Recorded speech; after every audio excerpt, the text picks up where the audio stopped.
ጥቁር ክላሽ ንጠቁ ብለናቸው ነው። ብልጽግና አይተ ከሆነ ጥቁር ክላሽ እያለ ያንቋርር ነበር። በነገራችን ላይ የተከበረው ምክር ቤት እንዲገነዘብ የሚያስፈልገው ከዚህ ውጊያ በኋላ የገዛነው ክላሽ አለ። ለየት ያለ ክላሽ ነው። ድሮ አልነበረንም። ከዚህ ግጭት በኋላ ያስገባነው ክላሽ መከላከያ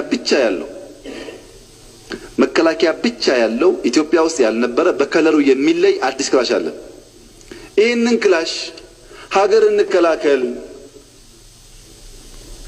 ሀገር አትፈርስም ብለው አውደ ግንባር ሄደው የቆሰሉ ኦሮሞዎች፣ አማራዎች፣ ወላይታዎች ገሎ መሳሪያ ወሰደው ፋኖ ነኝ የሚለው ይሄ ጥቁር ክላሽ የሚያስፈልገው ተኩሶ መሬት ላይ ጠብ የማያደርገው ለአማራ ፋኖ ነው። ላንተ አያስፈልግም።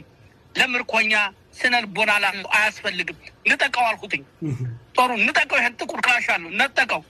ከተወሰነ በኋላ ጋሼ ጥቁር ክላሿን ይዘናልኝ የምንፈልጋት አንገታሟን ነው አለ። ስናይፐሩን ማለት ነው። እሱም ያንተ ነው። ሁሉ ያንተ ነው። ይሄ የያዘውን በሙሉ ንጠቀው። ሰምታችኋል? ብልጽግና ጥቁር ክላሽ እያለ የሚያንቋርረው እኔ ንጠቁ ብያቸው የነጠቁት ነው የዛኔ ነው የሚለው። እዚህ ጋር አቺን ጀነራል ተፈራ ማመስገን ያስፈልጋል። የፋኖን ጀነራል የፋኖን ሚሊሻ ጀነራል ማመስገን ያስፈልጋል። እዚህ ጋር ማመስገን የሚያስፈልገው ጥቁር ክላሽ ንጠቁ ብሎ ነው ያስነጠቀው ያኔ ማለት ነው።